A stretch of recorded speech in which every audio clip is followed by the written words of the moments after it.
आज है म सानो गवाई लिएर आएको छु तपाईहरुको माझमा।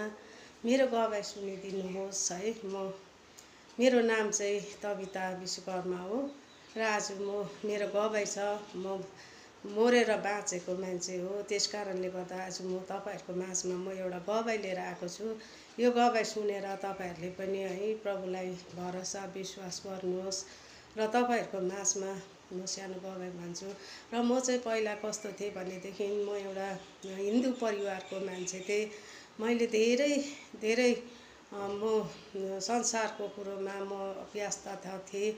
मैले धेरै म संसारमा देवी देवता मैले सम्हालेर देवी देवता स्याहारेर मैले झन्डै 18, 16, 17 वर्षसम्म मैले बसेको मान्छे हो। म जङ्गलमा उत्रेको थिएँ।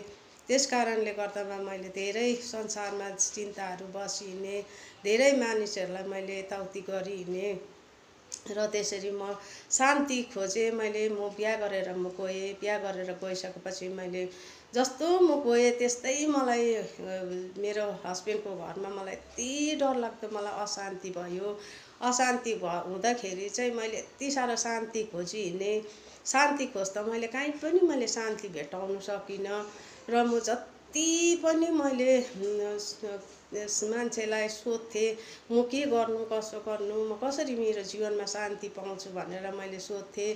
सोद्धाखेरि मान्छेले मलाई उनीहरूले शान्ति त दिन्थ्यो नि, एकछिन घरको कुराहरू गरेपछि मलाई शान्ति दिन्थ्यो, बुढाको कुरा गरेपछि मलाई शान्ति हुन्थ्यो। त्यहाँदेखि फेरि म घरमा गएपछि फेरि त्यस्तै मलाई अशान्तिले भरिन्थ्यो। म र कहिले रात कहिले दिन मैले केही सोच्नु पनि सक्दिनँ थिएँ। म यति साह्रो डरलाग्दो यसमा मेरो जीवनमा पीर चिन्ता फिक्री बोकेर म हिँड्थेँ।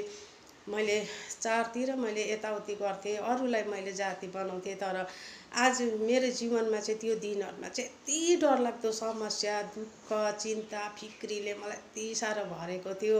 र यसरी हिँड्दै हस्बेन्डसँग धेरै लडाइँ झगडा हुन्थ्यो, अशान्ति हुन्थ्यो र मेरो हस्बेन्डले पनि खानुहुन्थ्यो र म पनि पीर भुलाउनुको लागि है मैले जाँड रक्सी मैले सेवन गर्थेँ, म खान्थेँ। खाँदाखेरि पनि मलाई एकछिन शान्ति भएको जस्तो हुन्थ्यो, त्यो लागिन्जेलसम्म मलाई शान्ति हुन्थ्यो। त्यसले छोडिसकेपछि फेरि म यति डरलाग्दो कहाँ जाउँ के गरौँ कसरी म झुन्डेर मरौँ कि म फाला हानेर मरौँ कि भनेर म यति साह्रो म जङ्गलतिर पनि गएर मैले मर्नु पनि खोजेँ। तर मर्नु म सकिनँ किनभनेदेखि है मैले संसारमा अब यति डरलाग्दो अशान्ति भोग्दा लास्टमा म यति साह्रो बिमारी भएँ। बिमारी हुँदाखेरि खरसाङ हस्पिटल गएर म जस्तो खरसाङ हस्पिटलमा गएर म बिमार देखाउँदाखेरि मेरो जीवनमा यति साह्रो म कमजोरी अवस्थामा थिएँ।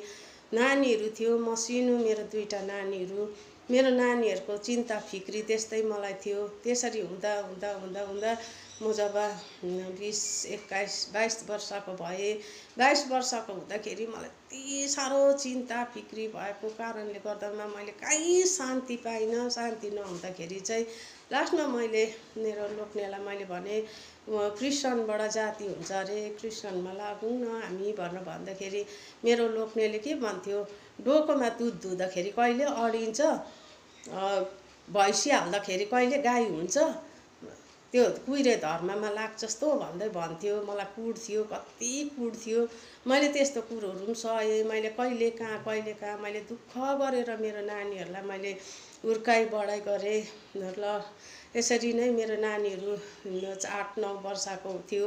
8-9 वर्षको हुँदाखेरि मलाई यति डरलाग्दो टिबी केसले भेटेर म तिनधारे उयसमा के अरे सिलिङपाडमा म पत्ती टिप्थेँ। हामी बस्थ्यौँ कालीमट्टीमा बस्थ्यौँ र यसरी नै त्यहाँदेखि म पत्ती टिप्नु जान्थेँ। पत्ती टिप्नु जाँदाखेरि डरलाग्दो मलाई खोकी लाग्थ्यो। खोकी लाग्दाखेरि यति साह्रो मेरो एकजना जेठानी दिदी हुनुहुन्थ्यो, उहाँले मलाई डोराउनुहुन्थ्यो र त्यहाँनिर मलाई दिदीले धेरै शान्ति दिन्थ्यो र त्यो कुरा लिएर मैले साँच्चै नै रहँदा बस्दा म काममा जान्थेँ, कामबाट आउँथेँ, म पकाइ तुल्याइ गरेर म खुवाउँथेँ। त्यसो गर्दाखेरि लास्टमा चाहिँ म यति साह्रो हस्पिटल गएर म एडमिट हुनु कर लाग्यो। जस्तो म एडमिट भएँ त्यस्तै म मरिसकेको मान्छे हो। म मरिसकेर अब हस्पिटलमा पनि डक्टरले अब बाँच्दैन, निकाल डेड बडी भनेर मलाई भनेको रहेछ।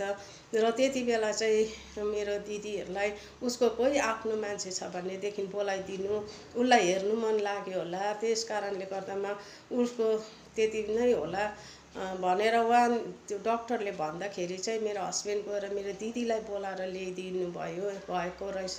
मलाई थाहा थिएन, तर त्यति बेला चाहिँ म मरिसकेको थिएछु। मलाई फाल्सा मेरो मुखबाट खुन जान्थ्यो। त्यति बेला म 25 केजीको मात्रै थिएछु र प्रभु यसरी नै मैले प्रभुलाई नै पुकार्थेँ। मेरो बहिनी क्रिस्चियन भएको कारणले गर्दा कतिवटा प्रभुको बारेमा मलाई थाहा थियो। त्यस कारणले गर्दामा मैले प्रभुलाई पुकार्थेँ। प्रभुलाई पुकार्दा त्यहाँदेखि चाहिँ मलाई होस अलिअलि मलाई होस आएको जस्तो भयो। अन्त यसरी नै अब मलाई टिबी सेन्टरमा लगेर मेरो देवरले उहाँनिर लगेर मलाई एडमिट गरिदिनु भयो। अन्त त्यहाँनिर गएको एकछिनदेखि मलाई त्यहाँनिर एकदमै फेरि पनि साह्रो भयो। म साह्रो हुँदाखेरि त्यहाँ पनि मलाई मान्छेले बाँच्छ भनेको थिएन रहेछ। 18 नम्बरको के अरे बिमारी चाहिँ अब मर्छ भनेर त्यहाँनिर भनेको थिएछ मलाई। अन्त त्यति बेला चाहिँ मैले धेरै प्रभुलाई पुकारेँ। मलाई क्रिस्चियनको बारेमा धेरै थाहा थियो, त्यस कारणले गर्दा मैले प्रभुलाई पुकार्दाखेरि त्यहाँनिर मलाई असल एकजना मेट्रनलाई भेट्नु पाएँ मैले। उहाँ चाहिँ क्रिस्चियन हुनुहुन्थेछ। त्यति बेला उहाँले मलाई प्रार्थना गरिदिनु भयो र मेरो दिदीहरूले मेरो बहिनीहरूले प्रार्थना गरेकोले कारणले गर्दामा म त्यहाँबाट फर्केर मैले धेरै त्यहाँनिर समस्या 3 महिना मैले झेलेँ। तर 3 महिनासम्म मेरो घाउ मेरो छातीको घाउ एउटै पनि मेरो जाती भएको थिएन। फोक्सो मेरो छ्यान्द्रा भएको थियो।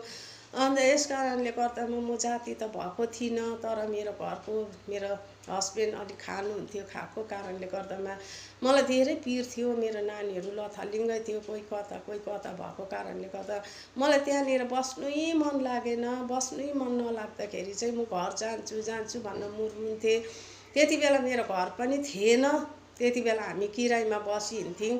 त्यति बेला घर थिएन, मेरो असल घर पनि थिएन। अन्त त्यहाँबाट त मेरो लोग्नेले पनि मलाई त्यति बेलासम्म हेर्नुहुन्थेन त्यहाँ हस्पिटलमा। अन्त त्यहाँबाट चाहिँ अन्त मलाई पेसेन्टहरूले नै हेर्नुहुन्थ्यो। उहाँहरूले नै हेरेको कारणले गर्दामा उहाँहरूले नै मलाई स्याहार्नु भयो र धेरै मैले प्रभुदेखि सहारा पाएँ। त्यहाँ मेट्रनले मलाई प्रार्थना गरिदिएर चाहिँ म त्यहाँनिर म धेरै फर्केँ। त्यहाँबाट चाहिँ एकदमै मृत्युदेखि म फर्किसकेपछि चाहिँ मैले धेरै मेरो प्रभुमा मैले भरोसा विश्वास गरेँ।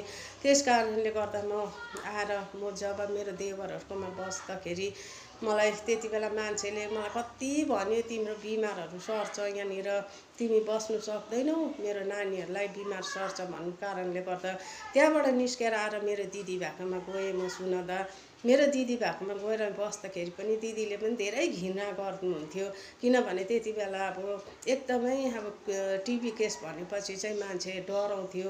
त्यति बेला चाहिँ एकदमै मलाई चाहिँ कष्ट थियो मेरो जीवनमा। अन्त त्यस कारणले गर्दा जब मैले भने प्रभु मलाई चाहिँ चङ्गाइ गर्नुहोस्, मलाई छुटकारा दिनुहोस्, म जाति भएर चाहिँ म गरेर खानु सकौँ, मेरो परिवार मेरो नानीसँग म जीवन बिताउन सकौँ भनेर जब मैले प्रार्थना गरेँ। प्रार्थना गर्दा प्रभुले मलाई बिस्तारी छुटकारा गर्नुभयो। त्यहाँबाट मेरो घाउ त हुनु त एउटै पनि जाति भएको थिएन। त्यहाँबाट चाहिँ म आएर मलाई डक्टरलाई मैले भने, डक्टर बाबु म बस्नु सक्दिनँ, म घर जान्छु भन्दाखेरि डक्टरले पनि तिम्रो घाउ एउटै पनि जाति भएको छैन, तिमी जानु सक्दैनौ, 9 महिना कोर्स पुरा गर तब जानु सक्छौ भनेर भन्नुभयो। त्यति बेला अन्त मैले भने प्रभु मरे पनि म प्रभुको, बाँचे पनि म प्रभुको हो। त्यहाँबाट चाहिँ मलाई निस्किन यति साह्रो मलाई कठिन परिरहेको थियो। अन्त त्यहाँबाट एक्सरे गरेँ मैले। एक्सरे गर्दाखेरि मेरो घाउ एउटै पनि जाति भएको थिएन। सबैजना डराएको थियो, अब तिमी मर्छौ, अब गएर तिमी 1 हप्ता पनि बाँच्दैनौ भन्नुभएको थियो। तर मेरो विश्वास र भरोसा मेरो प्रभुमा मैले राखेको थिएँ। त्यस कारणले गर्दामा मेरो प्रभुले मलाई जाति बनाइसक्नु भएको थियो। त्यति बेला नै जब म आएर अन्त सुनदामा बसेर मैले धेरै ढुङ्गा माटोको कामहरू गरेँ, खोलामा मैले बलुवा रोडाहरू निकाल्ने कामहरू गरेँ। त्यति बेला हामी धेरै दुःख पाएको थियौँ, धेरै दुःख थियो मेरो हस्बेन्ड र मेरो जीवनमा। र त्यस कारणले गर्दामा हामी त्यहाँनिर बसेर जब हामीले पास्टर अङ्कलकोबाट हामीले जब बप्तिस्माहरू लियौँ, बप्तिस्माहरू लिएपछि चाहिँ म त्यहाँबाट एकदमै फेरि पनि म एकदमै सिरियस कन्डिसनको भएँ। त्यहाँबाट अन्त मेरो पास्टर बाउले भन्नुभयो, तिमी बुधबारसम्म उठ्छौ, तिमी केही हुँदैनौ, तिमी यो उयोबाट जाती हुन्छौ भनेर भन्नुभयो।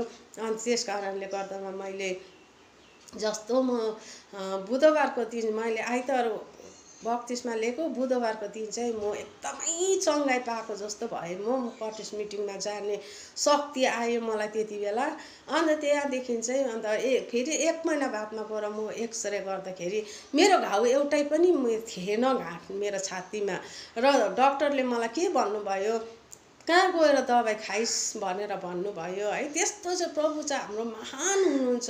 प्रभु चाहिँ हाम्रो यति साह्रो हाम्रो कष्टलाई, दुःखलाई, हाम्रो पीडालाई, हाम्रो रोग कष्टलाई चाहिँ चङ्गाइ गर्नुहुने, मेरो छुटकारा दिने मेरो परमेश्वरले मलाई सम्पूर्ण जीवनमा छुटकारा गर्नुभयो।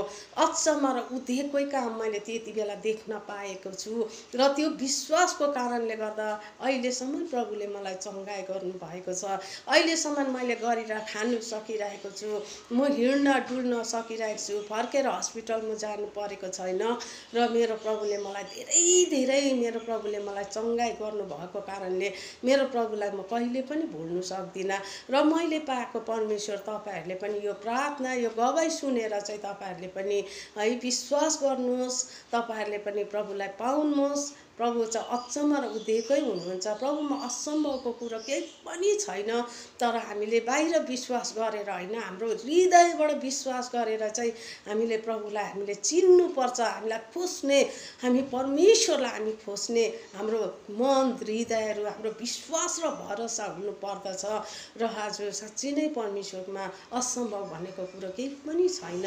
तपाईँहरूले पनि मैले पाएको परमेश्वरलाई तपाईँहरूले पनि पाउनुहोस्। शान्ति खुसी मेरो प्रभुमा मात्रै छ। मैले 33 वटा देवी देवता माने, दुनियाँभरको मैले आजा पूजा गरेँ, धेरै चिन्ताहरू पसिने, मैले थुप्रै मैले कामहरू गरेँ, तर मैले त्यहाँबाट शान्ति पाइनँ। तर आज मेरो प्रभुले मलाई शान्ति र मेरो खुसी मेरो प्रभुले मलाई दिनुभयो। मेरो प्रभुमा चाहिँ असम्भव भनेको कुरो केही पनि छैन। र प्रभुलाई धेरै म धन्यवाद चढाउँदछु। यसरी नै है तपाईँहरूले पनि प्रभुलाई खोज्नुहोस्, प्रभुलाई चिन्नुहोस्। प्रभुमा असम्भव केही पनि छैन। अहिले मेरो हस्बेन्ड पनि असल हुनुहुन्छ। मेरो हस्बेन्डले पनि धेरै प्रभुमा विश्वास भरोसा गर्नुहुन्छ। र यसरी नै मेरो नानीहरू पनि सबै प्रभुमा नै हुनुहुन्छ। मेरो नानीहरूलाई पनि प्रभुले सुरक्षा दिनुभएको छ। यसरी नै मेरो है नातिहरू पनि जल्दो बल्दै मेरो नातिहरू पनि हुनुहुन्छ 3 जना। यसरी नै प्रभुले चाहिँ अचम्म र उदेको काम हाम्रो जीवनमा गर्नुभएको छ। फर्केर गएर म हस्पिटल फेरि पनि एडमिट हुनु परेन। मेरो प्रभुलाई म धन्यवाद दिन चाहन्छु। र यसरी नै मेरो विश्वास मेरो भरोसा चाहिँ प्रभुमा मात्रै छ। र तपाईँहरूले पनि यो गवाई सुनेर तपाईँहरूले पनि प्रभुलाई धेरै विश्वास गर्नुहोस्, प्रभुलाई पाउने आशा कोसिस गर्नुहोस्। र सत्य र साँचो बाटो, सत्य जीवन चाहिँ एकमात्र परमेश्वर हुनुहुन्छ। र प्रभु नै हुनुहुन्छ सहारा, हाम्रो ढाल र हाम्रो चट्टान किल्ला उहाँ मात्र हुनुहुन्छ। प्रभुलाई धेरै म धन्यवाद चढाउँदै फेरि पनि यो गवाई सुनेर तपाईँहरूले पनि है कस्तो लाग्छ कमेन्ट गरिदिनुहोस्। प्रार्थनामा तपाईँहरूले मेरो गल्ती भुल भए म क्षमा गर्नु चाहन्छु तपाईँहरूमाथि। र धेरै धन्यवाद चढाउँदै छोटो बिन्ती प्रार्थना राख्छु।